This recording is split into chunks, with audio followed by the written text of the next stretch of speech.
Hello and welcome to another episode of the Star Bros podcast. I am joined by my bro host, Ben Skywalker. What's up? I'm joined as always by my bro host, Jan Solo. Wow, that put me back on my heels. I had to do something to just keep you going because you did such a smooth introduction. It was just so like routine for us now because we've done this 38 times. Yep. And so I just had to keep you on your toes and throw you off a little bit. Sorry for that. You got me, man. Hey, it's the festive season. It's good to be present, and you snapped me back into the present moment. So. Oh crap! I was thinking it was April Fool's. My bad. Not April Fool's. Oh. It is the holiday season. It is the season. Well, we just had Hanukkah that just ended. Yeah. Christmas is coming up. Did you guys celebrate Hanukkah? Did you do some fun stuff? Yeah, we lit some candles. Good. So we live in an interfaith household where we have multiple holidays, and then Kwanzaa's coming up at the end of the month. Yeah. So a lot of people celebrating a lot of different things, and you can kind of feel it, right? Like you can kind of feel the vibe in the air. Yeah, people at work won't stop. That might be radon. I don't know. I should get the. Yeah, you might need to stop breathing and get outside real quick and call poison control or who do you call if ever you have radon poisoning or something? If you have radon poisoning, I think Ghostbusters. Ghostbusters. That's who it's supposed to be. Which the hallucinations are the new one that in. just came out. Oh yeah, I want to see the new one. Yeah, it actually looks funny. It looks pretty good. I heard it was really good. I heard I didn't see the one before that one. The one with like Kristen Wiig and stuff. That was poorly received. I heard it was poorly received. And so usually when I hear things are poorly received, I'm not the type that gets a lot of entertainment out of bad movies. Mm-hmm. So if I hear bad things about it, I'm the type that just doesn't go see it. Like, what was the movie? Oh, I just remembered. We went and saw Rise of Skywalker, and then the next day, didn't you go with your wife to see Cats? No. Or you were about to. She did. Oh, she did. And I think they walked out. It was that bad. Yeah, I think her and her friends went and saw it like right around Christmas and walked out. Yeah, because that was right around the holidays again, and I think it was the Rise of Skywalker, like the same time. It was around the same time, and she did what a lot of people did, which was got really excited for it, bought the tickets ahead of time, went to some sold out showing, and then people were like, it's like the place was on fire. Like people were stepping over each other to get out. and the fire was just on the screen. The fire was just the film that they had thrown up on the screen. And thrown up is probably the right way to put it. Did you say throw up purposely? Because it sounds like that's what they did.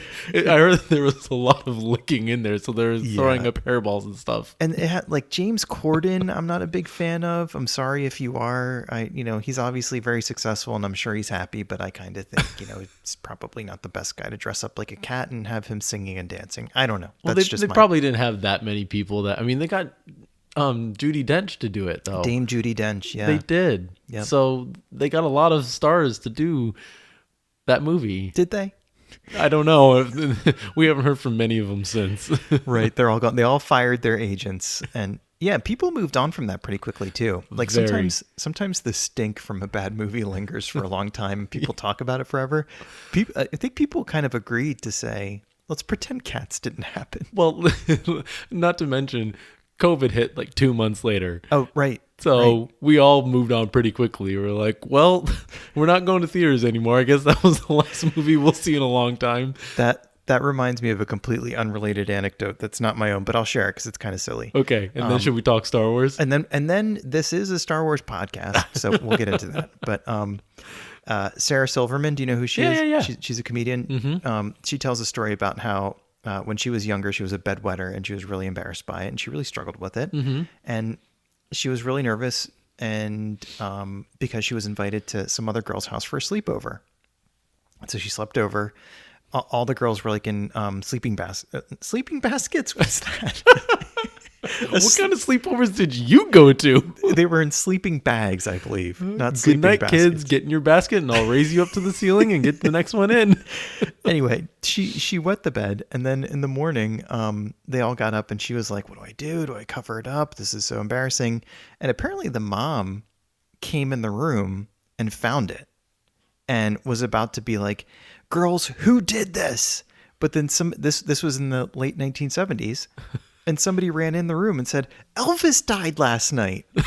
And then they all ran in the other room to watch TV to hear about what happened to Elvis. And it covered up the fact that like she wet the bed at her friend's house. Wow. And that's what COVID did to To cats. cats. What's that urine smell from the other room? Oh, well, let's just move Global on pandemic. with it. COVID. Look over here.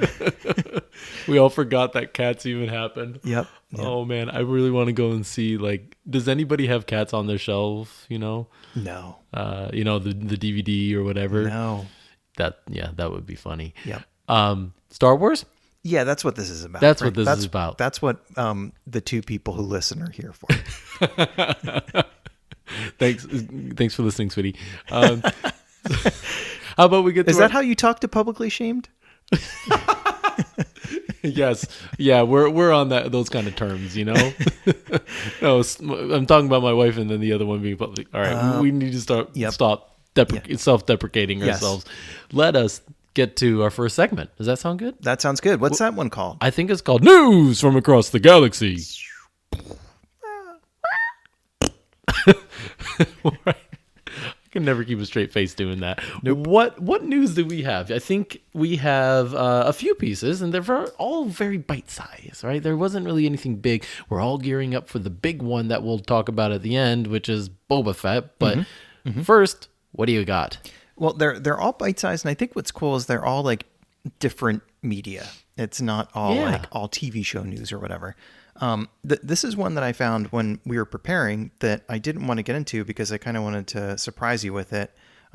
Maybe you've heard about it, but let me pull it up here. But did you ever play pinball machines when you were growing up? Yeah. Or more recently? Yep. I just played a Simpsons one at this cabin we went to in Tennessee. Oh, cool. Was it a analog one? Because they do have digital pinball machines.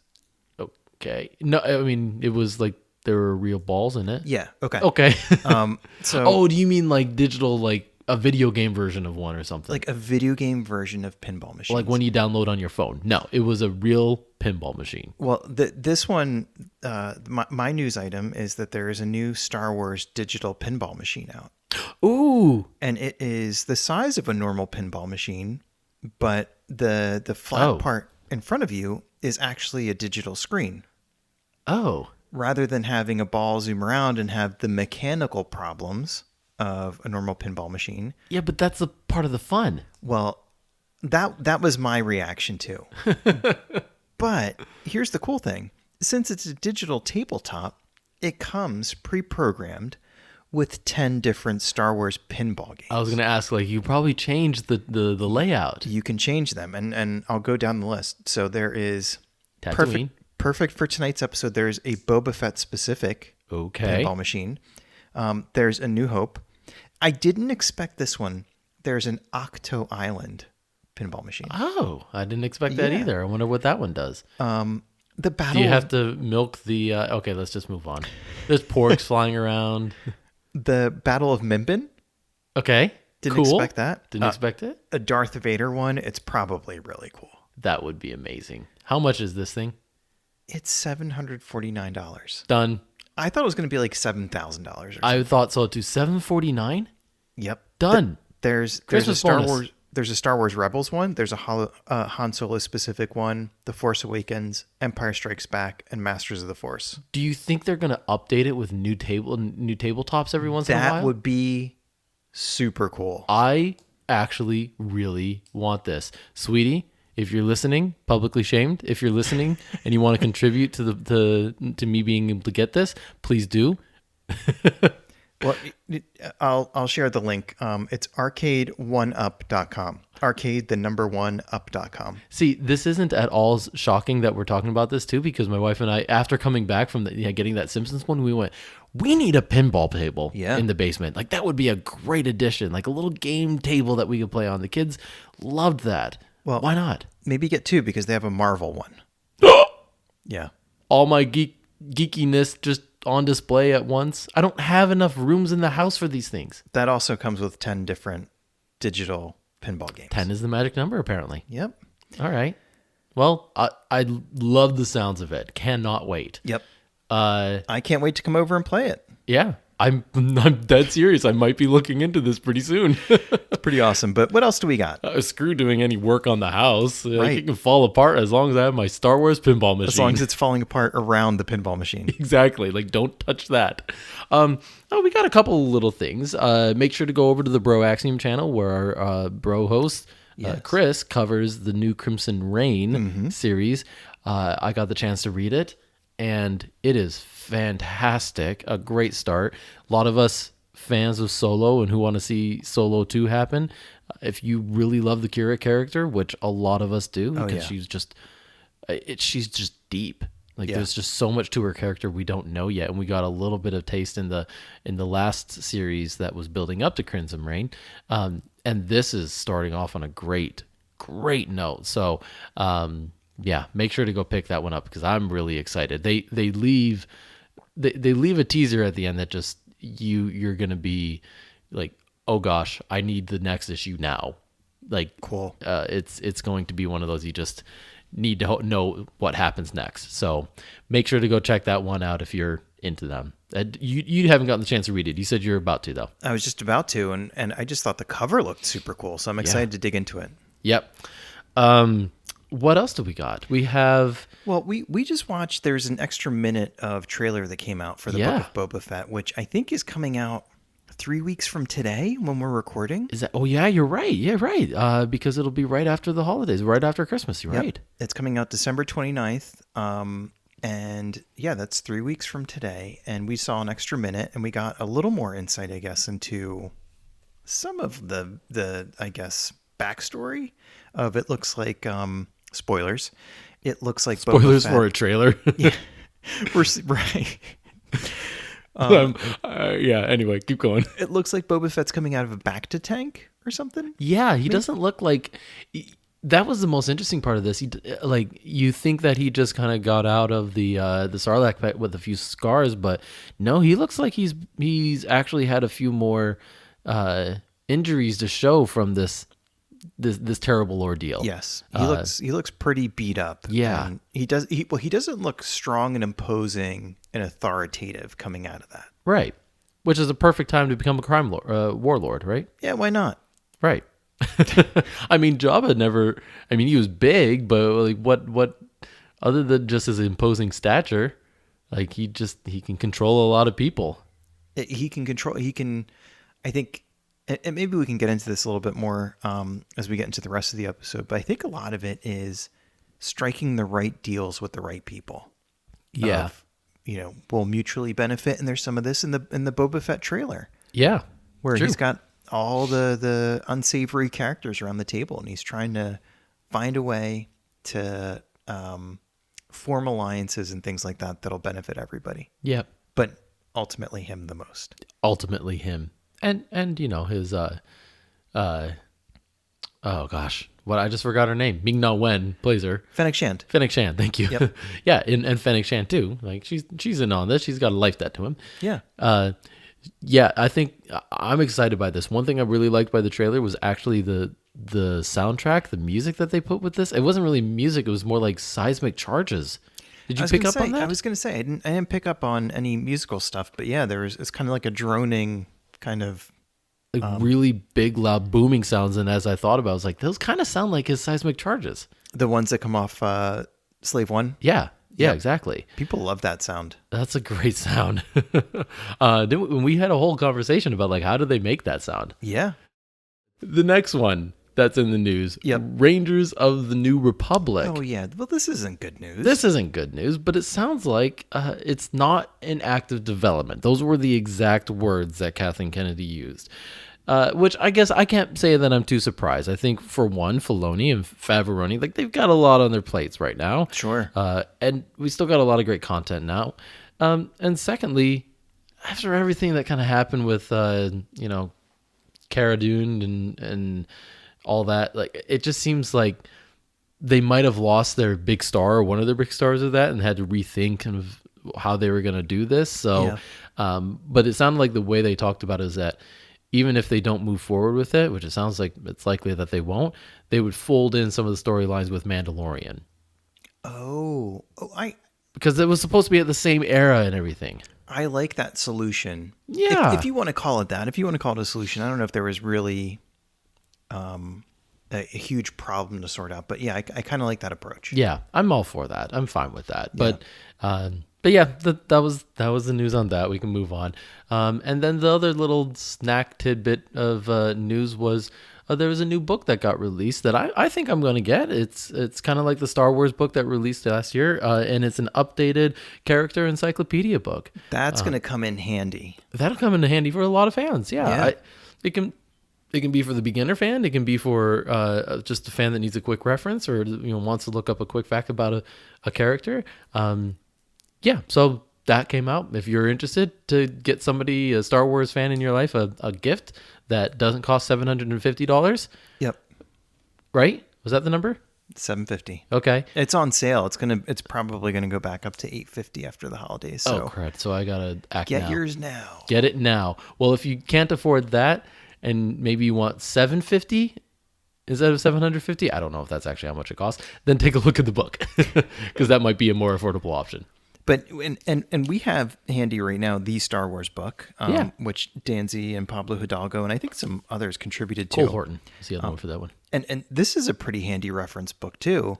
Yeah. And not just because we are podcasting on the subject, but I feel like anybody who's a diehard fan, a book like this or the character reference guide, it's just fun to have and Yeah. to be able to pick up and leaf through and dig into a little bit more about a character or place or something like that. So I'll pick it up. Yeah. I'll be one of the people that's happy to have that. I totally agree. And if you're interested to learn more about that book, we have a whole episode on it. I don't even remember which one it is, but it's I think it's our first Star Bros book club episode that we did. Yep. So make sure to go check that out if you want to learn a little bit more about it. And yeah, look into the character encyclopedia one.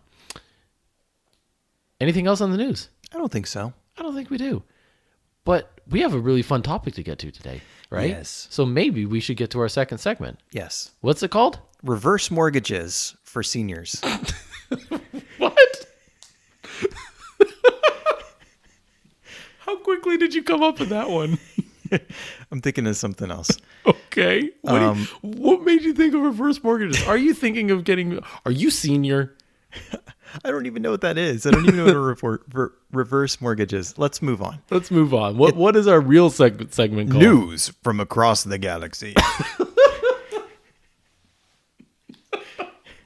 Is that not right? No, that's not right. Oh, more to the story. There you go. Okay, third time's a charm. What's the topic today? All right. So the title of this episode is A Complicated Profession. Now, the dentistry episode. What's that? The dentistry episode. Yes. I can't with you right now. I'm sorry. I've got the sillies. You've got a lot of sillies. This is my favorite, or my wife's favorite part of the podcast is when you just start like distracting me and making it so that I can't like keep on track. No, I don't know what you said, so I'm going to keep moving on. It's called A Complicated Profession because it's about bounty hunting. Bounty hunting. Now, where did we hear that term?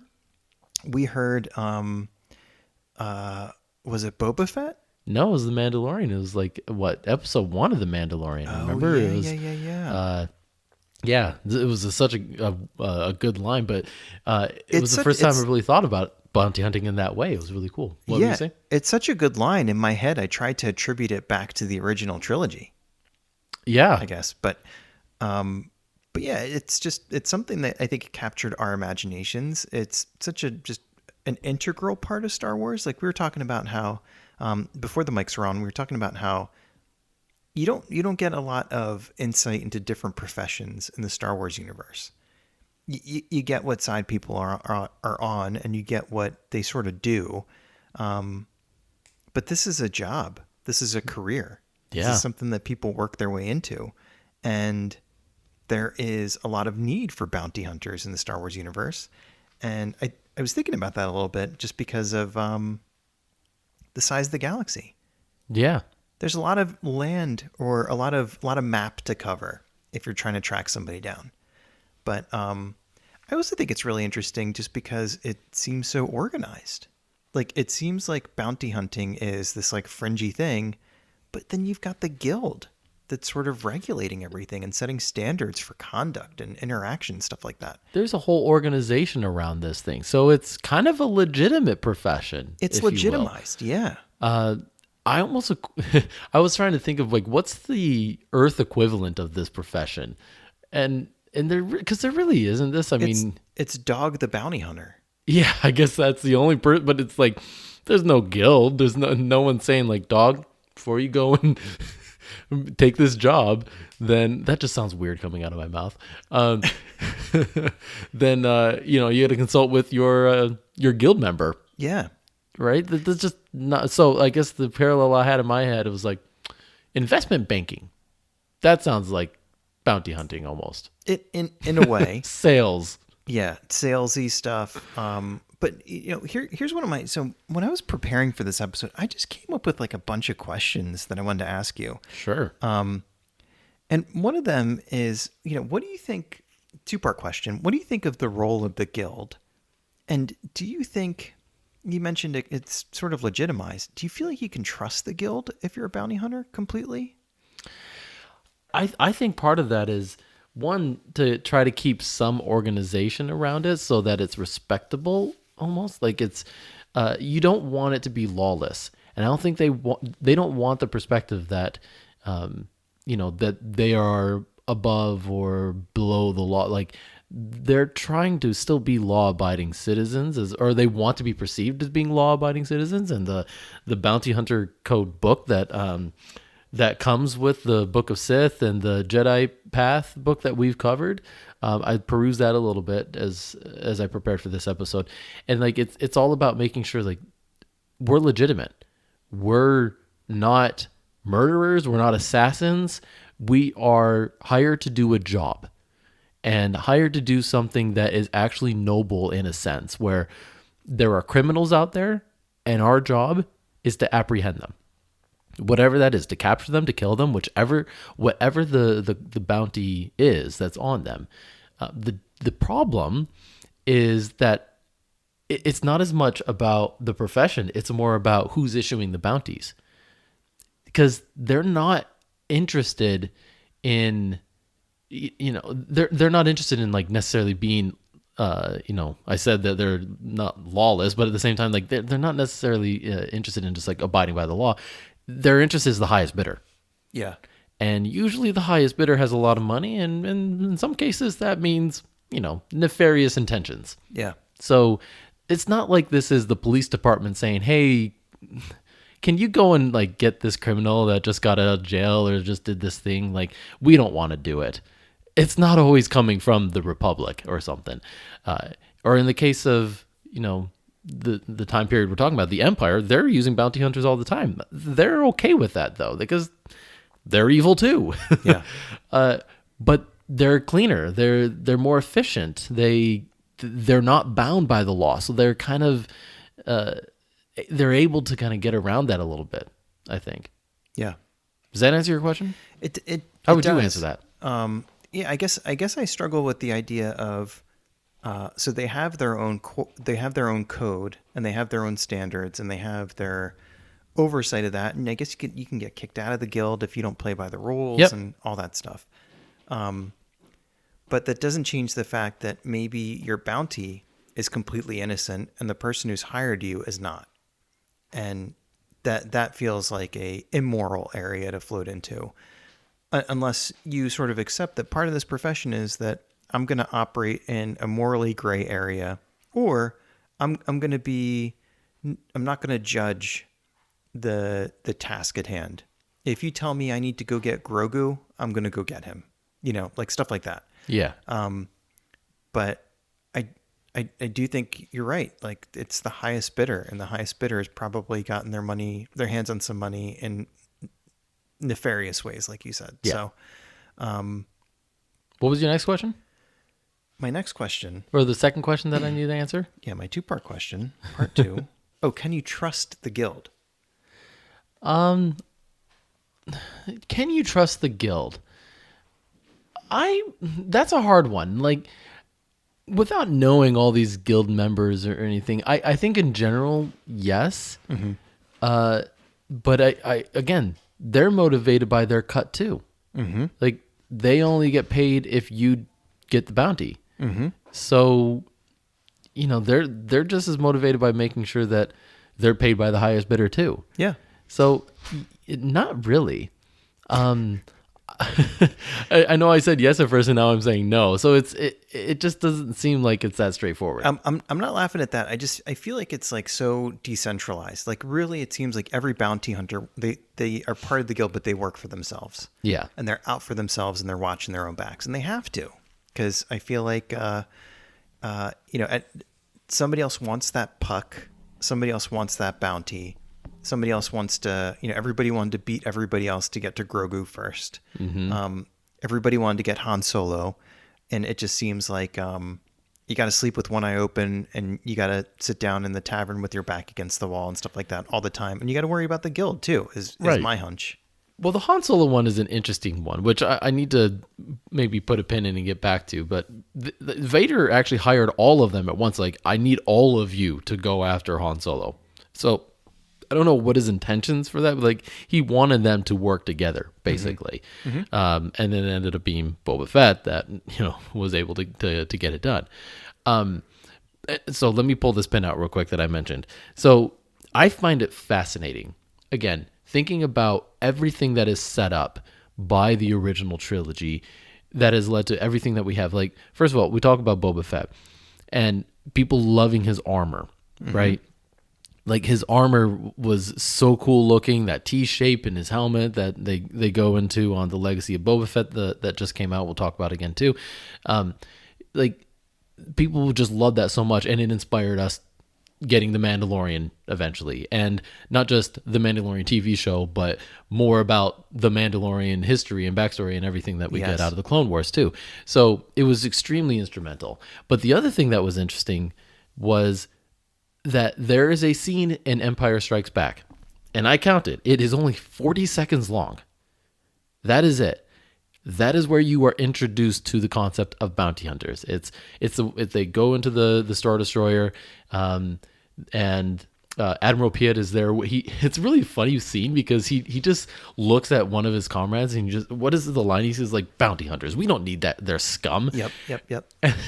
And then all the guy does is go, yes, sir. Like that's his answer. Like that's not an answer you give to like there was no command in there. It was just like, yes, sir. Like the weirdest line ever. Yeah, that's a good point. But that's George Lucas dialogue for you. Yeah, it's well, I don't know. He didn't write that one. That's true. But anyway, it was just like a weird moment. But in those 40 seconds, you're introduced to this whole line of bounty hunters. You've got four LOM, whatever you call them. Dengar. Zuckuss, Dengar. Bosk, Boba Fett, IG-88. They're all there. Yep. And now they all have their own comic lines. Yeah. They've inspired tons of other stories in Star Wars. Those 40 seconds are really critical to a lot of the things that we end up getting later on in the 50 or in the 40 years that we've had Star Wars. 50 years of Lucasfilm, my bad. So yeah, interesting that happened. Any reactions to that? Yeah, I just think something about it captured people's imaginations right off the bat. I think people were just fascinated by what they were seeing. And I think it was relatable in a way because I think, bounty hunting and kidnapping and all that stuff, like these are very earthly problems. Yeah. In some ways. And so in outer space to see something relatable, I think maybe resonated with people, but they just looked like such cool, menacing characters. Yeah. That I think people were just instantly sucked in. But yeah, I always did think it was kind of cool that it was like, all right, let's just hire all of them and let's see who can get the job done. Yeah. That just seems like such a crime boss kind of thing to do. A Vader thing to do. He's like, I'm going to make you all thing to fight do. for this bounty. Yeah. Right. Because he really wanted it. But I wanted to read to you real quick something to answer your question, like, can you trust them? And you tell me after I read some of these to you if you can trust them. Because this is coming from the Bounty Hunter Code. And one of the things that I read in it was the creed as part of the code. And there's a few different tenets. And this first one is the most fascinating. So you might be able to answer your question by this first one. People don't have bounties. Only acquisitions have bounties. And it goes on to explain what that means. He says, when a person gets a price on his head, he's no longer a person. That's what I was worried you were going to say. He's an acquisition. He's hard merchandise. That's what moral crusaders don't understand about hunters. We're not the villains and we didn't post the bounty. The target did the bad stuff. You're not the target's judge or his conscience or his mother. You're an agent of... This is all I'm reading this. Wow. You're an agent of justice who will drag him in for what he did. Wow. So there's some interesting things there. I mean, it's basically saying like they're the bad guys, not you. Okay? Remember that. Which is interesting. Like, it depends on what they did that makes them the bounty. Like, I don't think all of them are getting bounties on their head because they're bad guys. Han Solo. Absolutely not. I mean, maybe he did a bad thing, but is he a bad guy? Obviously he's not. We know he's a good guy. But that's a good way to prevent the bounty hunter from getting his conscience involved. Yes. And that's unfortunately what happened to... Well, fortunately, I should say, that's what happened to our friend Din Djarin. When his conscience... Ooh, you're beating me to my point. Keep going. Okay. No, please. No, go. I was going to say, like, it's a good way to depersonalize. Yes. And say, I'm not dealing with a living thing here. I'm dealing with a product or whatever, a hard merchandise or whatever the term is. Yeah. But every once in a while, your kinder sensibilities break through, and all of a sudden you realize, oh gosh, this is a living thing with the family, whatever. Maybe they are innocent. And that's not very convenient if you're trying to make money off delivering them to a crime boss or, Werner Herzog or whoever it might be. So yeah, I can see why you try to beat that into your own head to be an effective bounty hunter. Yeah. Yeah. And that's why, by the way, I think that's one of the things that, sentient living bounty hunters, I think that might hold them back or, be a risk in some ways, which is why I thought it was interesting that the Star Wars book has a whole section on droid bounty hunters. Yeah, they did. And droids versus living beings and the pros and cons of both. Well, you don't have to worry about a conscience with a droid. Mm-hmm. They have a job and they'll just do it. They'll just do it. They don't have to, stop and think like, what's the moral implications of what I'm doing? Nope. I mean, I guess if you program it to be like that, but they don't. Right, which Queel did. Uh-huh, that's right. Or at least reoriented. It's I guess conscience. It's maybe a good enough word, but yeah, it's interesting that at some point somebody recognized that and thought, all right, well, we should probably build a droid to do this job because they'll get it done without any hesitation and probably more efficiently. And they can do it for decades. Yeah, exactly. But you got to the point that I wanted to make, which was honestly how they beautifully it made me think about how they beautifully executed that first episode and the first 3 episodes of season 1 of The Mandalorian. It was so heavy on the bounty hunter complicated profession thing. It really was, and it showed how complicated it can be. Yep. And one of the ways was, I think, is it just really smart that it started off by showing him as a bounty hunter capturing the Mithril, and the way that they executed that personally, and showing that he's kind of cold. The line that Din Djarin, the Mandalorian, delivers: "I can bring you in warm, or I can bring you in cold." Right? That shows how he treats his profession, and then the Mithril's like trying to talk him up and trying to like basically talk his way out of being captured. Like, I got a lot of credits, whatever. Like, and he's not even responding to him. He's not even giving him a chance because he's treating him like this first tenant. Mm-hmm. He's just treating him like an acquisition. Yep. Not a human anymore, not a person anymore, because they've chosen whatever path they went down. Like, it must have been bad. Mm-hmm. So they show that so that they can establish him as a bounty hunter and what it means to be a bounty hunter, to kind of be heartless like this. And then he gets put on the assignment by the client to go find the child. We don't know that yet. And we get a great action scene out of it. He meets the child. And the second episode is all about him grappling with the fact that, how could this be an acquisition? This is a child. How could this be merchandise? There's no, what could they have done wrong? So he's struggling with this first tenet. And he struggles all the way up until the moment where he gives it over to the client, and he's like, "What are you going to do with that?" Because to me, this is really going against the conscience that still exists in me, mm-hmm. and that's what sets off the conflict. So it's this whole idea of him having a hard time with his first tenet. Yeah, Thoughts, reaction? Yeah, good. It totally. I think we're completely in line. And going back to the droid versus humanoid thing, IG-11 was ready to pull the trigger. Yeah. No hesitation. Yeah. Was thinking back to the instructions that he got from his client, and Mm-hmm. was ready to execute an innocent baby. Yeah, that's true. Another really good point that he had IG-11 who was just right there, like ready to just fulfill his protocol. Yeah. I didn't even think about that. And that shows, I think, the contrast between, or maybe the spectrum of the one end where it's just truly cold-blooded, heartless killing machine that is just going to do a job, and it's going to self-destruct even if you come anywhere close to capturing it.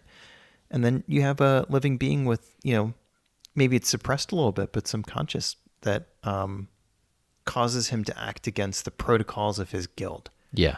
Which is a big, big deal, as we come to find out later. But as a funny aside, do you think that there was ever any issue in the guild? Because it sounds like droids can be guild members. Yeah. But I always wondered, like, people on our planet in our time are like, robots are taking our jobs. Do you think like the bounty hunters were like that? Maybe. They're I don't like- know. Droids had existed for such a long time that maybe that wasn't an issue anymore. But hopefully, yeah. Right? Yeah, I think you're probably right. Yeah. So we know of one that was at least 1,000 years old. So Who's that? That's the one that, oh gosh, what's his name? You're really testing me. But this is the Clone Wars. There's the droid that helps them get their kyber crystal and put together the Padawans and put their first lightsaber together. I'm just blanking on his name right now. But yeah, so that was just the first tenet. I'll get through these other ones quicker. That was the most interesting one. Wait, So this, can I ask you real quick? And this is going back to Book of Boba Fett and some of the stuff that we were talking about a little bit earlier. Do you think that when he's got like all of his different kind of like seedy underworld types around the table and he's talking to them about making some type of deal, are they other bounty hunters, you think? Do you think he's going to start a rival guild? I don't know. I wondered that. I guess we'll find out in 3 weeks. No, I was thinking that these were other crime lords is where my mind went. But Yeah.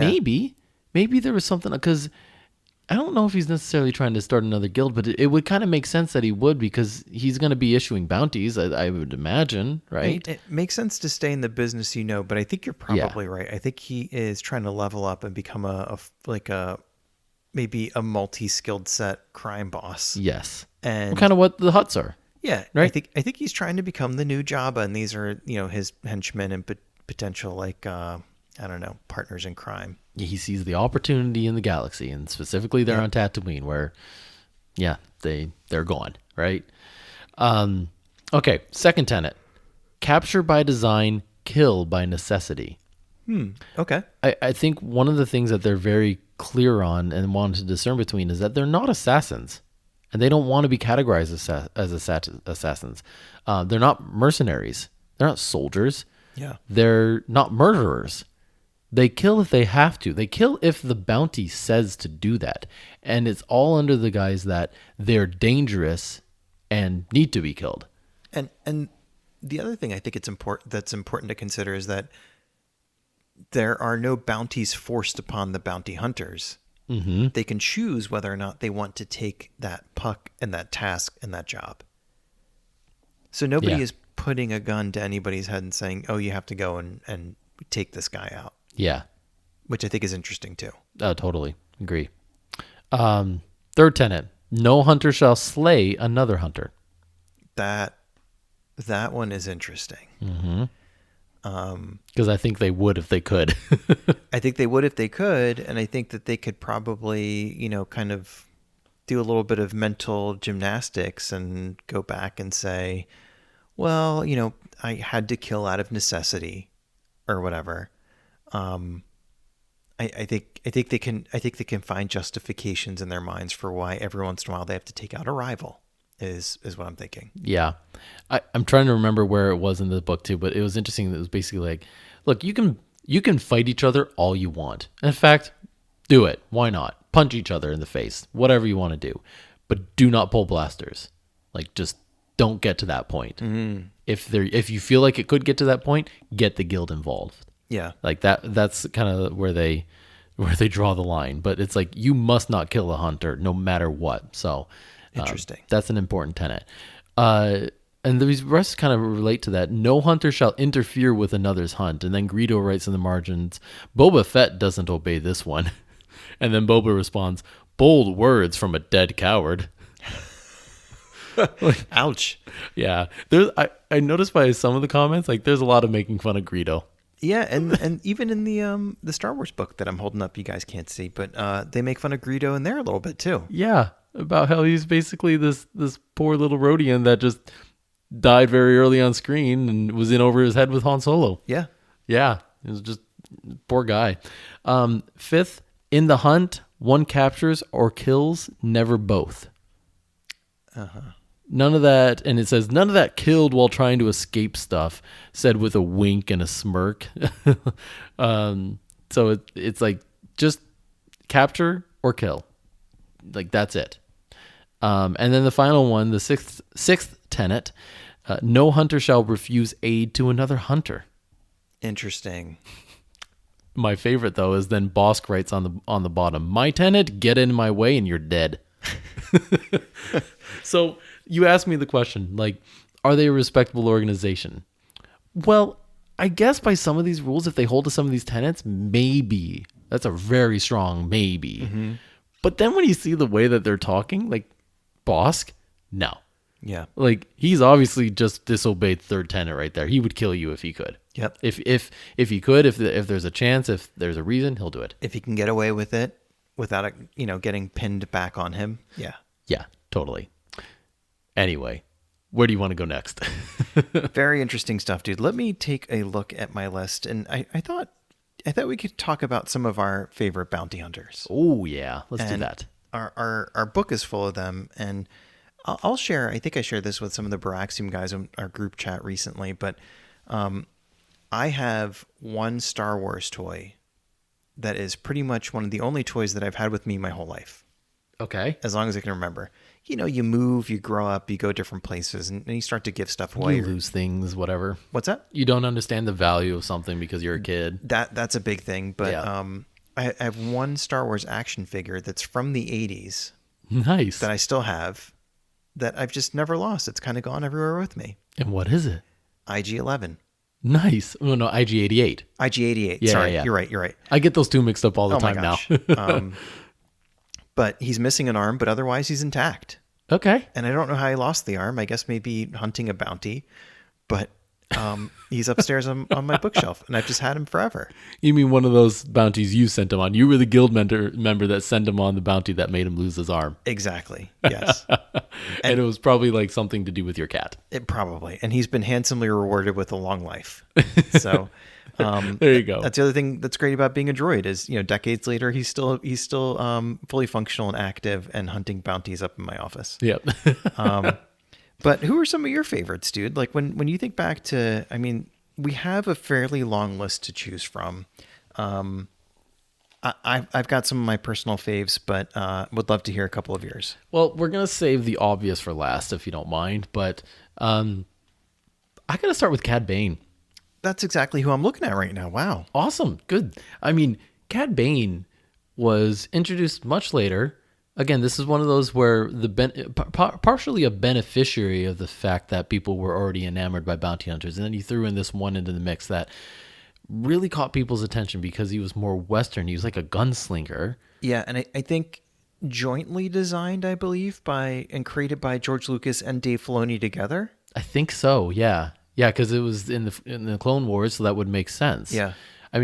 It just looks... I think I said this on a past podcast. This is Filoni's alter ego. I think this is like Filoni's shadow self, his dark side. But like even the way that they designed him as a character with the tubes that are sticking out of his face and the red eyes and then the Western feel to him with the spurs.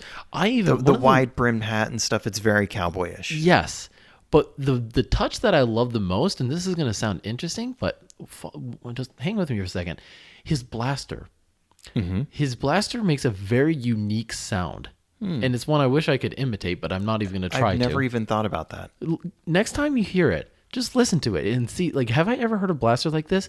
I don't know what it sounds like, but just the uniqueness of it kind of, to me, solidifies him as that gunslinger. You know, like, it's such an important weapon to him that there's nothing like it in the galaxy. That's a great touch. I gotta, when I go back and watch some Clone Wars or something, or even some Bad Batch, I'll have to listen for that. He shoots his blaster off a couple times in that.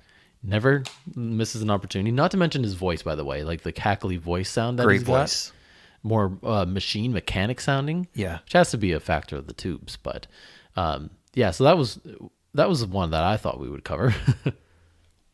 What do you can cover him too, or you can mention another one. Well, I'm going to go back to IG-88 real quick, and I'm referencing my Star Wars book here, because he's got a pretty fun entry in here on page 196, if you happen to have it at home.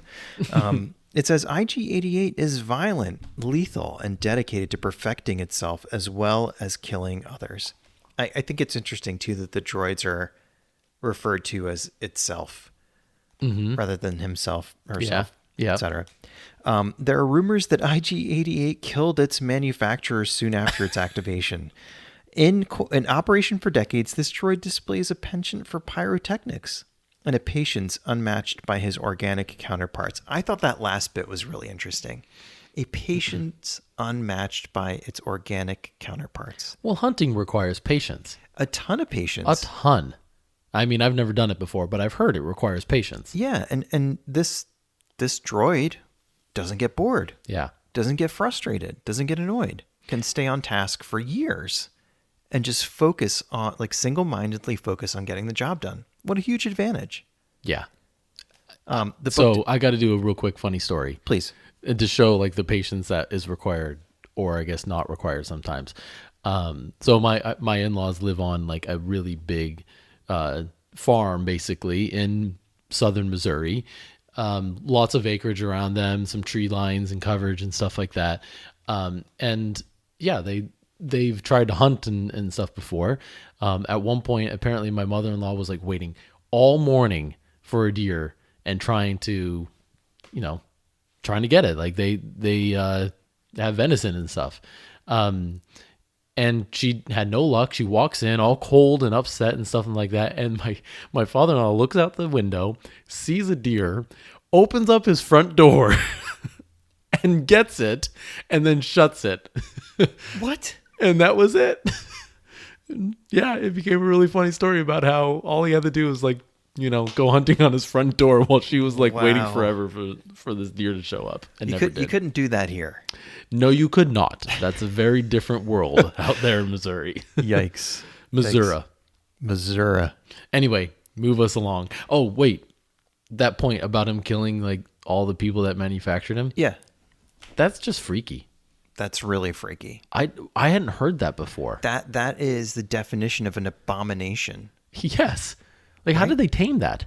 You can't. How did I just have a lot of questions. Maybe it's a rumor for a reason, but yeah, you can't dial that down. You can't be like, dude, you're at a 10. We could use you at a 7. Yeah, just I think you just have to unplug the machine. You've officially gone over into assassin territory. We need you to. This is the guild. Pull back. Yeah, and who knows? We don't know his history. We don't know how long he's been around for sure, and we don't know a lot of things about IG-88, but maybe at certain points they tried to do that. And who manufactures bounty hunter droids? That seems like a dangerous profession to begin with. That's like it's like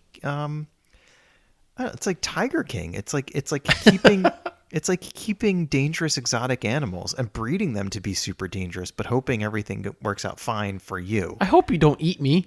Right. But I like having you around. Right. And I'm going to keep refining and making you a better killing machine. Yeah. But I hope you don't take it out on me. Yeah. Yeah. I'll just try not to make you mad. Just keep you fed, and that's all that matters.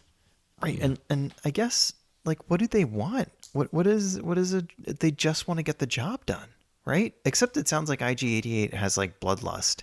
I've always wondered after they get the bounty, what do they do with it?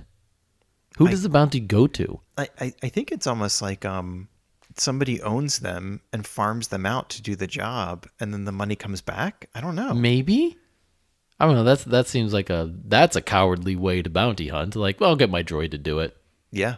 But yeah, what does the bounty hunter get from that? Like repairs every once in a while? I guess.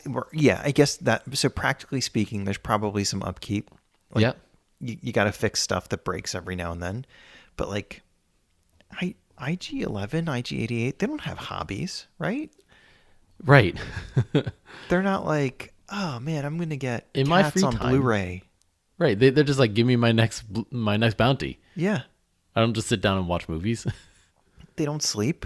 They Right. just do the next job. Right. Efficient and effective. Right. But to what end? What's the point? What they So you don't have to do it so right. So unless they're independent. but if they're independent, why? Well, I mean, artificial intelligence might want that. I don't know, man. I can't answer these questions for you. You're hurting my brain. Yeah. Mine too. And maybe it's good that we take a step back and we don't try to get into the head of an A inorganic murder bot? murder bot. Yeah.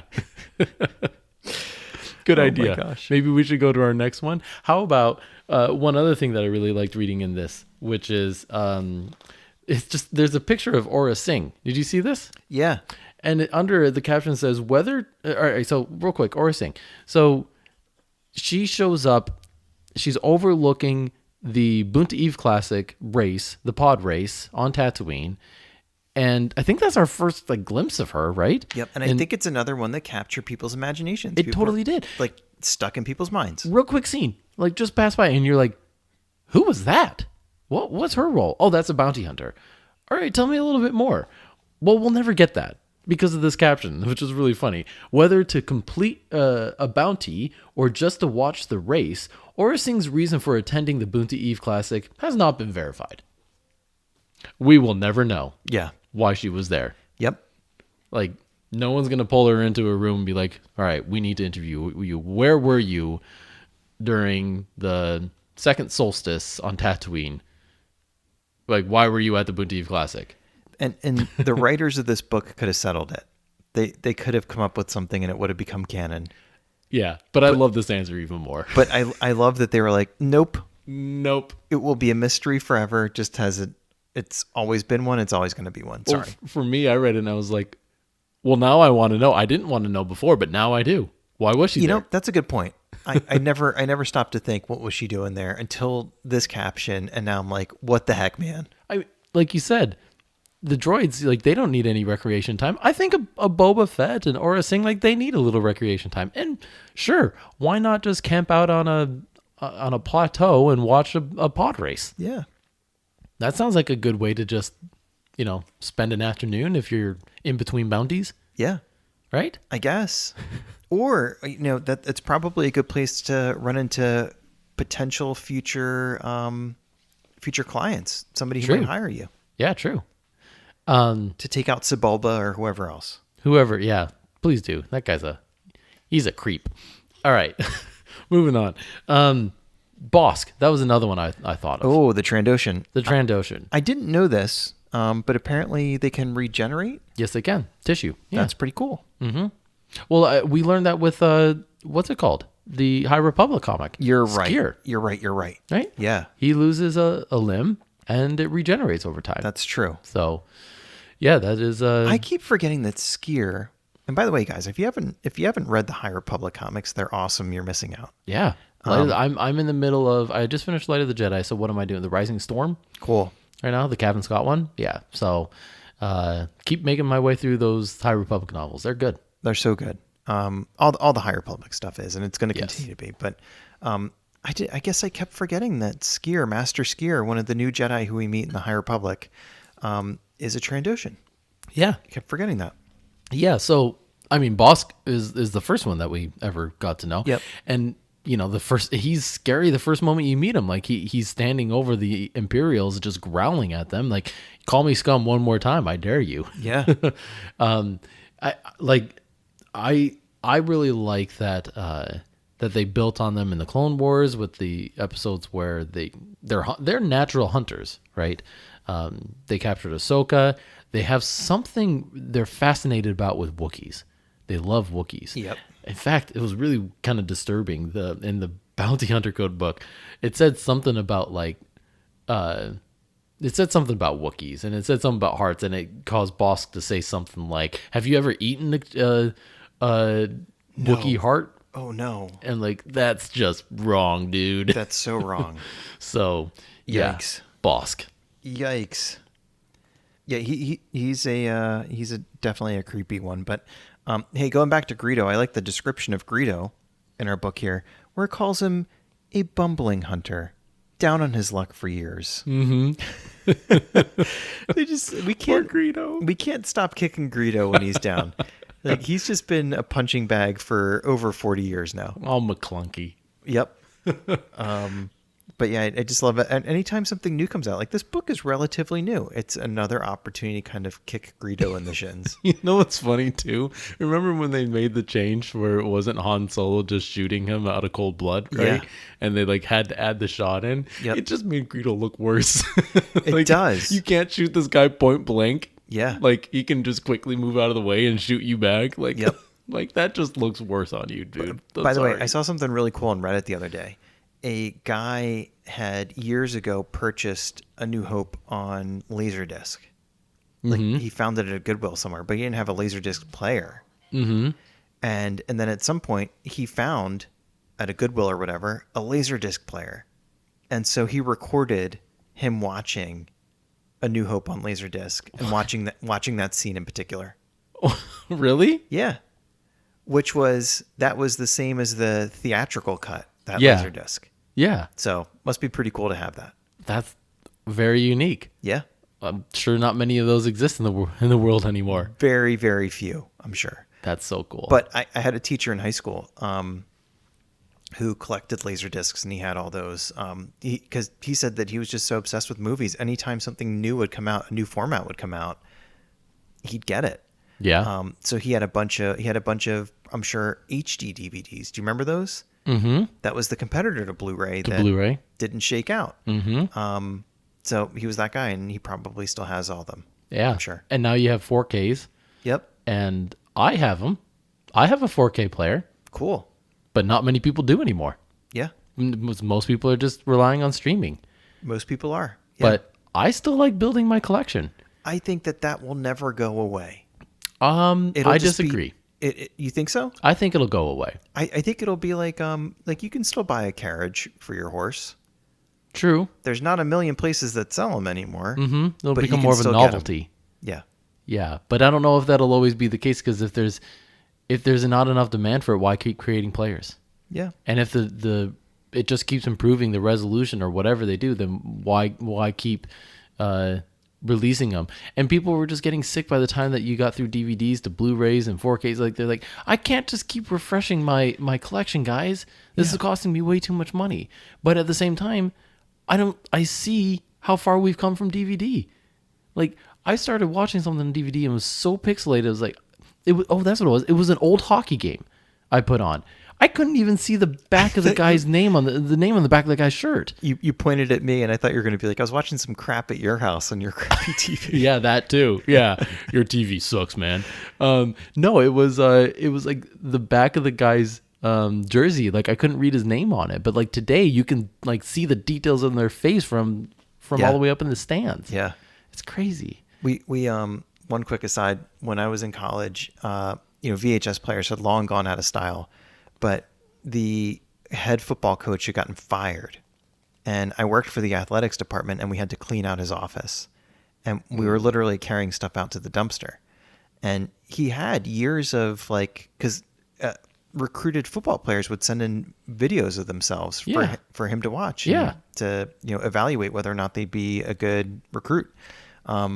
So he just had all those tapes saved? He had the tapes, and he had a beautiful VHS, like a brand new VHS player. And one of the athletic director was like, just put it in the dumpster. Like, we don't need a VHS player. And one of the kids that I was cleaning up with was like, this is really nice, right? And I was like, dude, what are you going to do with this? Do you have any VHS tapes? Like, are you going to No. start buying VHS tapes just because you have a really nice VHS player? Like, it's garbage. Not unless you find Star Wars on VHS. And then, yeah, totally. Like, then I'd eat my words. But way to bring it back. Yeah. Yeah. I mean, this is a Star Wars podcast. Usually, Right? So do you have any more before we get to the main one? Zam Wessel. Oh, yeah. That's a good one. That is a good one. Again, just a few minutes of screen time. Just a few minutes and a few memorable minutes. So I'll read Zam's entry here. Zam Wessel is a shape changer or a shapeshifter, a natural ability that serves her well as a bounty hunter and an assassin. So playing both roles there. She attempts to kill Senator Padme Amidala prior to the Military Creation Act, but is thwarted by Jedi Obi-Wan Kenobi and his apprentice Anakin Skywalker. That sounds like the seconds that we get of her. Yeah. Yep. But she's one of those where I want to see, again, you could probably, if you just rewind a little bit of time and you're talking about a different era in Star Wars, like right before the Phantom Menace, you could bring her in. Oh, yeah. And show what she's capable of a little bit more. And all the shape-shifting stuff, like that could lend itself to some like really cool storytelling. Yeah. Or even Fennec Shand for that matter. Yep. Right? We already got a little bit of her early days when with the Bad Batch. Yep. This past season. She'd be a great comic book character. She'd be great. Oh man, could you imagine Chris, if you're listening, make it happen. Yes, you be please the do. author of that one. No, yeah, that's a good point. Let's get to Boba Fett though. Yeah. Right? Because I think this is the one that when you talk about bounty hunters, you talk about Boba Fett. Yep. And one of the things I really liked about this Under the Helmet Legacy of Boba Fett that came out, not to mention that George Lucas actually said the words Star Wars Holiday Special, which was funny because as soon as he said it, he kind of like smirked like, ugh, that thing. Like he almost like wanted to deny that it existed still. But one of the things that it did was it introduced the world to Boba Fett, at least in the story of Star Wars. Like before that, he was actually in a parade and people were like, who is this guy? But he wasn't actually introduced to Star Wars yet. The first chance we got to see him was in the holiday special of all places, in that little cartoon that we got. And people were really interested in who this guy was that was double crossing our heroes. But one of the things I really liked was, and I didn't know this, but originally they wanted an army of the Boba Fett costume. Oh. The Mandalorian armor. Yeah. And they didn't have enough money for it, and that's where they turned him into a bounty hunter. Oh. So they was like, okay, well, I guess we can't create a bunch of these, so let's just create one and make him a bounty hunter. Yeah. And that was the origin of Boba Fett. Oh, I didn't know The that. bounty hunter. Interesting. So yeah, that was a really cool series. I mean, it goes into a lot more than that. It was really, really cool to see like Jeremy Bulloch and this guy that they brought in, basically like we've talked about, just he fit the costume. Yep. And then he ended up like getting swept up in Star Wars fandom all the way up until he passed. So cool. And now you've got Tamura Morrison, who I know it's sad that they took Jeremy Bulloch's lines and replaced them with Tamura Morrison saying the same lines back in the movies in Empire Strikes Back, but he just embodies the character really well. Yeah. So I'm not that disappointed too, because he is Boba Fett. Yep. Right. Yep. And that's showbiz, unfortunately. But Yeah. I'm very excited for him as a person that he's kind of having a moment again. Yeah. And I was talking to a friend of mine recently who, when he and I grew up together and, have sort of stayed in touch over the years, and we were catching up over the phone. He was talking about how excited he was for Book of Boba Fett. And he and I used to, we kind of geeked out about Star Wars together when we were younger, but kind of lost touch about it. Like, and then recently reconnected over, like he was really excited about The Mandalorian, and now he's really pumped for this. So Yeah. I feel like this is like almost a, like there's a lot of cool new Star Wars stuff out, the High Republic, whatever. But this is like a reawakening in some ways for a lot of like original trilogy fans who are getting really excited for this. Yeah. So Totally. Yeah, there was like a little bit of revisionist, I guess, history where it's like, yeah, let's take his voice and overdub it and whatever. And some of that stuff is kind of like a little bit unsettling in some ways. Like I feel for the estate of Jeremy Bulloch. But no, it's super, super exciting. I'm really pumped for this. I kind of wish it would come out before Christmas. Yeah, I don't know what the thought process was there, but it might have been just like between Marvel and Star Wars, they know that those are their two big franchises, and they've got the Marvel thing going on right now with Hawkeye. So it could be that, but I really don't know. That. I also I gotta check myself because how much of a spoiled brat am I? Where I'm like, you're pretty spoiled. There's all this new Star Wars. I just wish it would come out a week earlier. Yeah, In the grand scheme of things, who gives a crap? You're getting new Star Wars. Enjoy your holiday first, and then you'll get some more Star Wars. Right. No, the other thing with Boba Fett that I was going to say was, or ask you too, was when did you kind of realize the stature that he had in Star Wars fandom, or just within the franchise? It wasn't as quick for me. No, and it wasn't apparent to me, I think, until the prequels. Okay. Until the prequels came out. I don't think I got it when I was a kid and watched the original trilogy the first time. So you mean when Attack of the Clones came out? Yeah. Yeah. So whatever that was. They kind of introduced the storyline. 2000 or whatever it was. Yeah. 2002. Yeah. But before that, no. I didn't really get the importance of the Boba Fett character. I just thought it was kind of like a silly way to die. He just gets thrown in the Sarlacc pit. Well, and they talk about that. They didn't expect the popularity of Boba. They created this character, made him serve a purpose for The Empire Strikes Back, and then he was supposed to be the big villain of the next movie, and they realized, that's the wrong move. Well, what do we do with him?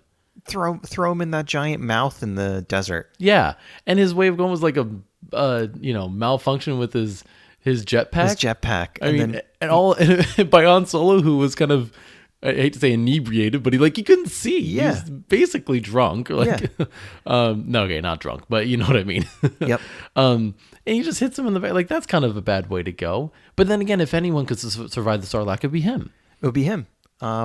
Seems like a really tough dude. Seems like he'd find a way. Right. But yeah, just at the time it seemed kind of silly. It seemed kind of goofy and but everybody was opining from the comeback as much as early as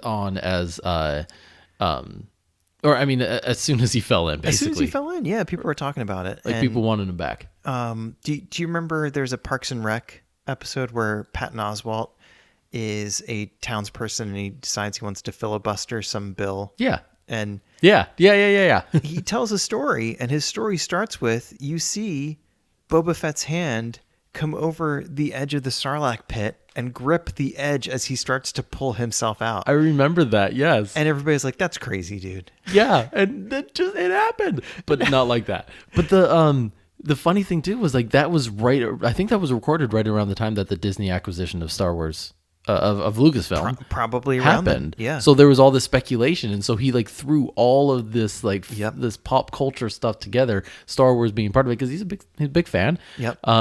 And yeah, I remember that being the first thing he said. The answer to the question for me was, I did realize his stature, I guess you're right, with Attack of the Clones, but it didn't really dawn on me until I watched, did you ever see Live Free or Die Hard? Maybe. It was 2008 or something that it came out. I didn't deliberately go to the theater to watch it, but I might have kind of seen it in the background over the years. I don't know. I watched it when I got home from living abroad, and my dad showed it to me, and it was my first time seeing a movie in 2 years, and it was very it was actually shocking because I hadn't seen a movie in so long. I was like, whoa, I forgot movies were like this. It was weird. But it's like a big time action movie. Big time action movie. Explosions, Exactly. Car chases, whatever. Yeah. And one of the first things I remember is they end up going to meet this guy Warlock, and it's Kevin Smith, and he's in this basement of his mom's house, this big tech guy, and he's got a cardboard cutout of Boba Fett, and he turns to this other guy. He's like, "What? You a fan of the Fett or something like that?" And that was when I realized, oh my gosh, he's got such a grip hold on Star Wars fandom. Yeah. Oh, geez. He's got such a grip on Star Wars fans. People love this character. If Kevin Smith in here is making sure he's getting front display. you know? Yeah. I must have not seen that because I don't remember that. But yeah, Yeah. like I remember, I think my local comic book shop when I was growing up, and again, I kind of had a moment where I was into comics a little bit, but then stepped away from them for years, and I'm back now, thankfully. But I think Yeah. my local comic book shop had a life-size Boba Fett cardboard cutout like in the window Because he's that cool. because he's that cool, and people are that excited to see him that they'll want to come into your shop. Yeah, totally.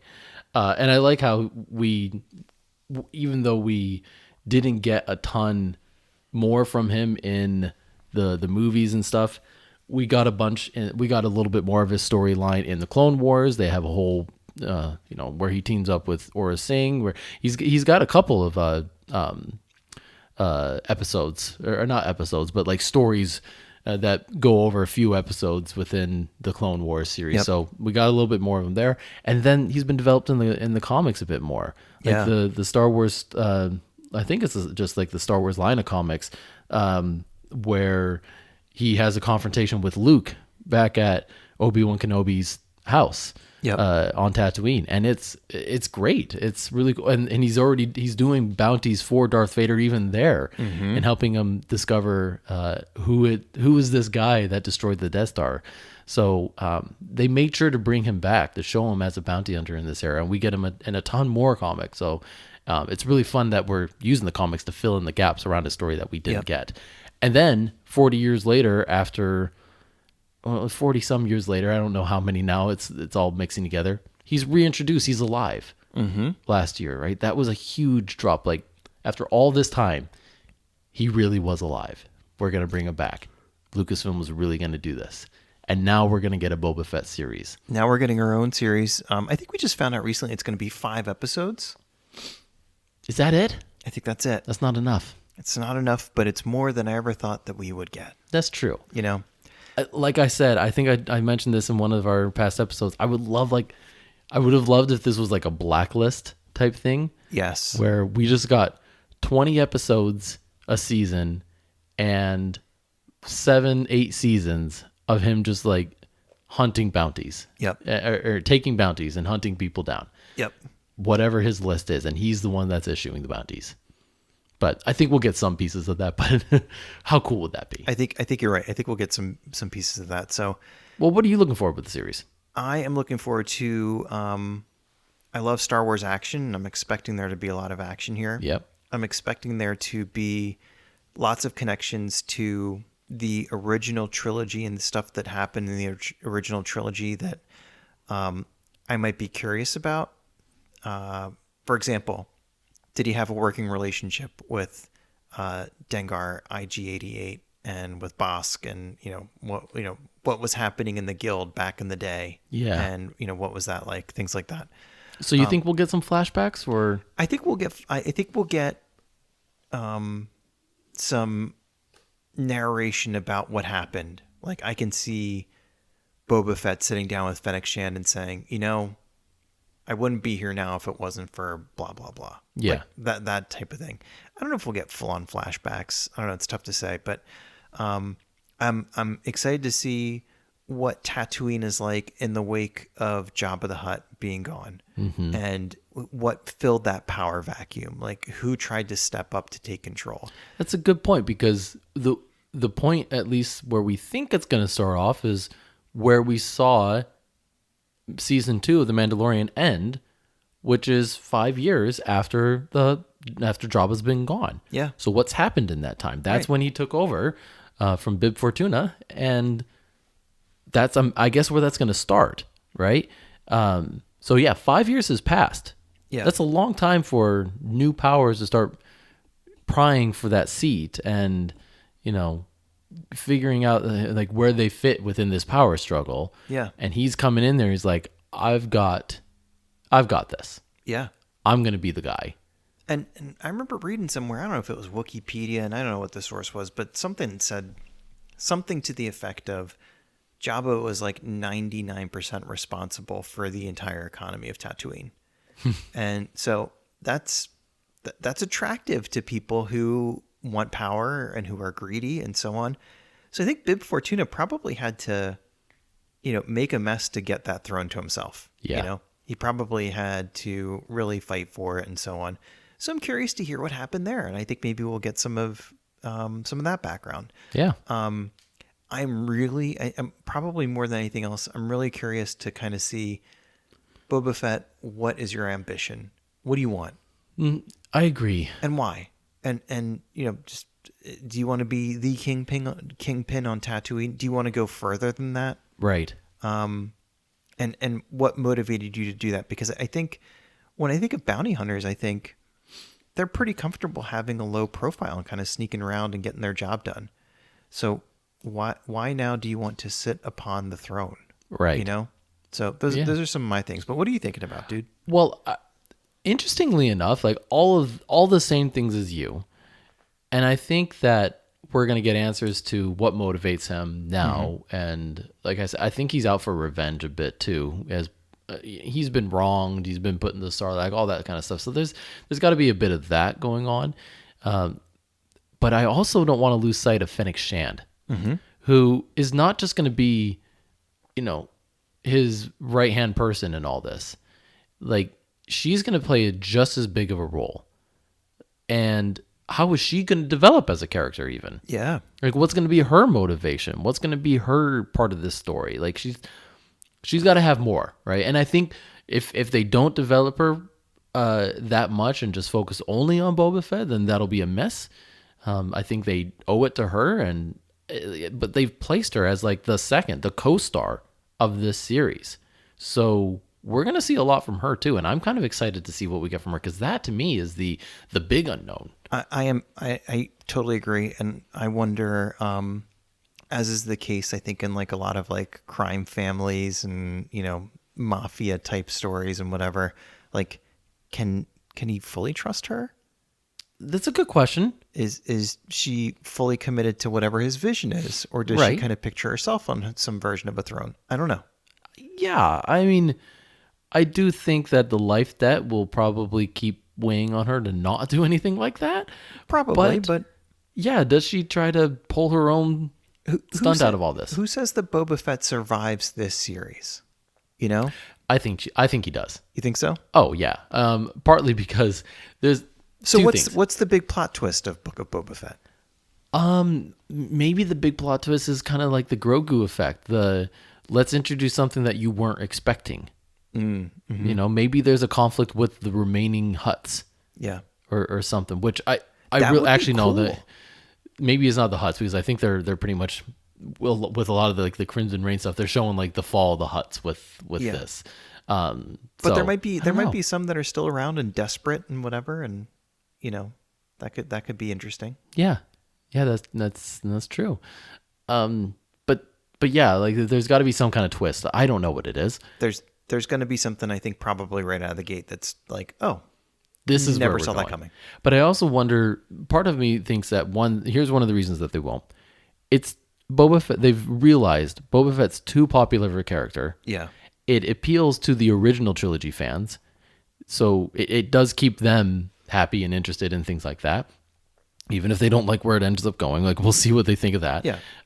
But at the same time, it's too popular of a fan of a character, and fans want to see more of him. So why kill him off? Yeah.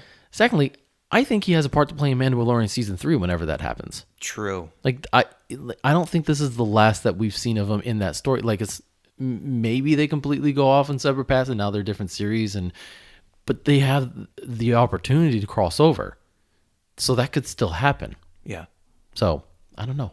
We shall see. We'll know in a few weeks. 3 weeks. Yep. That's all we have to wait. 3 weeks. That's all we got to do. 3 weeks. I'm just trying to get through the next week. I hear that. Because then you and I are both off of work. Yep. And the next time we get together, we'll have a nice break from work right for the holidays. And what are we covering? Do you remember? We are going to be talking about Rogue One. Yeah. Why? Because it's the 5-year anniversary. Wow. How is that possible? It's not. 5 years. Time is not supposed to pass. And it's passing. It's passing. And we loved it when it came out. Oh. Still love it now. Mm-hmm. And it's time to celebrate it, and it's time to talk about it. It's finally time. You and I have been wanting to talk about Rogue One for probably a year now. Probably, yeah. And I was the jerk that said, hold it. Because the 5-year anniversary is coming up and we got a lot to talk about in between. Let's make this special.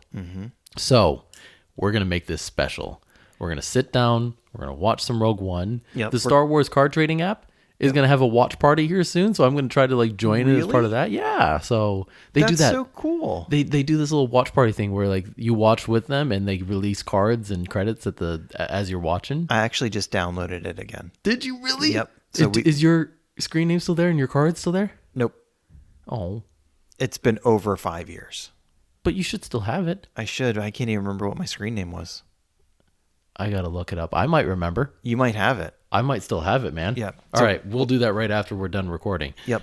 The other thing that we'll do when we're done recording is we're gonna sign some Christmas cards and some holiday cards for people if you request them. So if you'd like one, let us know through Facebook, Twitter, email. What? How do you reach us through all those? Oh, yeah, that's a good question. So you can email us. It's thestarbrospodcast@gmail.com.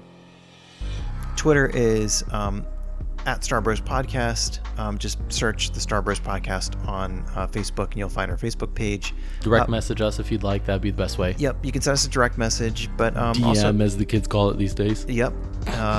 Look us up on YouTube too. So all of our episodes, or the majority of our episodes, are up on the BROAXIUM YouTube channel, which has got a ton of great content from a bunch of different angles about comic books, our podcast, some other cool stuff. So please do check that out. But yeah, we'd love to send you a card. So if you enjoy the show, we got some really cool holiday cards, Star Wars holiday cards. So we'd be happy to send you one because we love the season and we appreciate you guys. Yes, totally. On that note, keep hanging on for Rogue One next time. Maybe watch it before you come and listen to us. That's a good call. And until then, what do we say? We have one more thing to say. Yep. Your turn. Is it my turn or is it your turn? It's your house. Is it my I house? think we go through this every time. Do we?